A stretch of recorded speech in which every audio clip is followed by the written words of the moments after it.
বাড়ি ফিরলেন শঙ্কর। শিলিগুড়ির স্বপ্ন পূরণের প্রতিশ্রুতি বিধায়কের। এনজেপি স্টেশন থেকে স্কুটার চালিয়ে বাড়িতে শঙ্কর। বাড়ি ফিরলেন বিজেপি বিধায়ক শঙ্কর ঘোষ। কথা কম কাজ বেশির বার্তা শিলিগুড়ির বিধায়কের। শিলিগুড়িকে সাজিয়ে তোলার আশ্বাস শঙ্করের।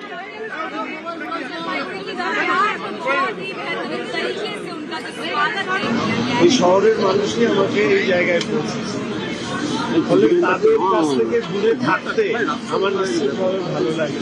শিলিগুড়ি শহর এবং উত্তরবঙ্গকে নিয়ে আমার অনেক স্বপ্ন আছে এবং সেই স্বপ্ন পূর্ণ করবার আমি চেষ্টা করব।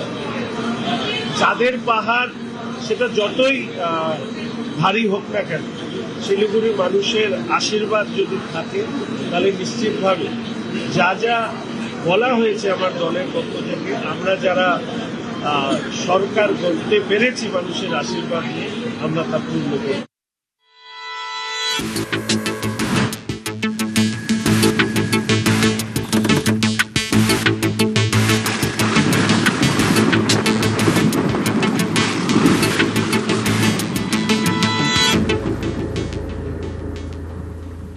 এবার আবহাওয়ার খবরের দিকে নজর রাখা যাক। নির্ধারিত সময়ে আন্দামানে বর্ষা। আগামী 24 ঘন্টার মধ্যেই আন্দামান নিকোবরে বর্ষা। দক্ষিণ বঙ্গোপসাগরের নিম্নচাপের জের এবছর আগেই কেরালামে ঢুকবে বর্ষা। আমাদের সঙ্গে বিশ্বজিৎ রয়েছেন প্রতিনিধি। বিশ্বজিৎ, কেরালামে বর্ষা কবে ঢুকবে এবং বঙ্গে বর্ষা কবে ঢুকতে পারে বলে অনুমান? দেখো, এখনো বঙ্গে বর্ষা ঢোকার যে অনুমান সেটা অনেকটাই দূরে রয়েছে। কাজেই এখনো অনুকূল পরিস্থিতি যেটা রয়েছে সেটা দক্ষিণ বঙ্গোপসাগরে, সেটা বঙ্গ উপকূল থেকে অনেকটাই দূরে। এবং এই দক্ষিণ বঙ্গোপসাগরে অনুকূল পরিস্থিতি হওয়ার কারণে ভারতের যে দ্বীপপুঞ্জ এলাকা, সেখানে 15 থেকে 16 এই মে মাসে এখানেই বর্ষা ঢোকে এবং আজ বর্ষা প্রবেশের অনুকূল পরিস্থিতি এবং আজ বর্ষা ঢোকার সম্ভাবনার কথা জানিয়েছে ভারতের মৌসুম ভবন। তেমনি পাশাপাশি ভারতের মূল ভূখণ্ড অর্থাৎ দ্বীপপুঞ্জে ঢুকলেও ভারতের মূল ভূখণ্ড কেরলমে বর্ষা ঢোকার দিনক্ষণ পরিবর্তন হয় এবং সেক্ষেত্রে 1 জুন নির্ধারিত সময় অর্থাৎ আইএমডির যে ক্যালেন্ডার তা অনুযায়ী 1 জুন ঢোকার কথা, কিন্তু এবার আগাম বর্ষার অনুমান দিচ্ছে ভারতের মৌসুম ভবন। 6 দিন আগে অর্থাৎ প্রায় 26শে মে ঢুকে পড়তে পারে বর্ষা, এমনটাই অনুমান। বর্ষা প্রবেশের ইঙ্গিত। সঙ্গে থাকো বিশ্বজিৎ।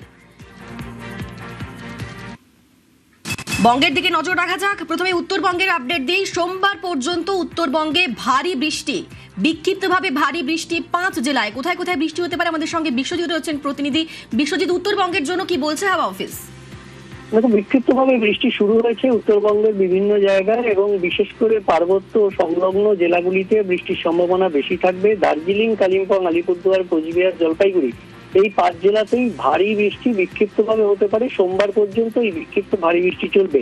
তবে আগামীকাল অতি ভারী বৃষ্টির সতর্কতা রয়েছে আলিপুরদুয়ার জেলার কিছু অংশে।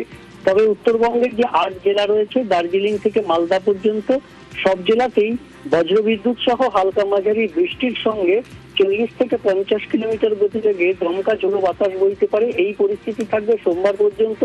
মঙ্গলবারেও ঝড় বৃষ্টির সম্ভাবনা কিছুটা থাকবে উপরের 5 জেলায়। এবং সঙ্গে থাকো বিশ্বজিৎ। উত্তরবঙ্গে ভারী বৃষ্টি, কিন্তু দক্ষিণবঙ্গে বাড়বে তাপমাত্রা। গরম ও অস্বস্তিকর আবহাওয়া দক্ষিণবঙ্গে। আগামী কয়েকদিন বেশ কয়েক ডিগ্রি তাপমাত্রা বাড়তে পারে বলে পূর্বাভাস। বিশ্বজিৎ রয়েছেন প্রতিনিধি। বিশ্বজিৎ, দক্ষিণবঙ্গে কোথাও কোথাও বিক্ষিপ্ত বৃষ্টি হলেও এই ভ্যাপসা গরম বজায় থাকবে। একদমই, এবং এই গরম এবং অস্বস্তিটা ক্রমশ বাড়বে। আজও বিক্ষিপ্তভাবে ঝড় বৃষ্টির সম্ভাবনা রয়েছে। গতকালও আমরা দেখেছি কলকাতাতেও ঝড় বৃষ্টি হয়েছে। সেরকম স্থানীয়ভাবে বজ্রগর্ভ মেঘ থেকে ঝড় বৃষ্টি হতেই পারে যে কোনো জেলায় যে কোনো সময়, অর্থাৎ বিকেল বা সন্ধ্যের দিকে। তবে যে জেলাগুলিতে আজও সম্ভাবনা বেশি রয়েছে তার মধ্যে পুরুলিয়া, ঝাড়গ্রাম, পূর্ব মেদিনীপুর, পূর্ব পশ্চিম বর্ধমান, বীরভূম, মুর্শিদাবাদ এই জেলাগুলিতে সম্ভাবনা বেশি রয়েছে। তবে কলকাতা সহ সব জেলাতেই বজ্রগর্ভ মেঘ তৈরির একটা সম্ভাবনা দেখা দিচ্ছে। আগামী কয়েকদিন ঝড় বৃষ্টির সম্ভাবনা ক্রমশ কমবে এবং যেটা বাড়বে তাপমাত্রা এবং তার সঙ্গে জলীয় বাষ্প থাকায় গরম এবং অস্বস্তিকর আবহাওয়া থাকবে। ধন্যবাদ বিশ্বজিৎ।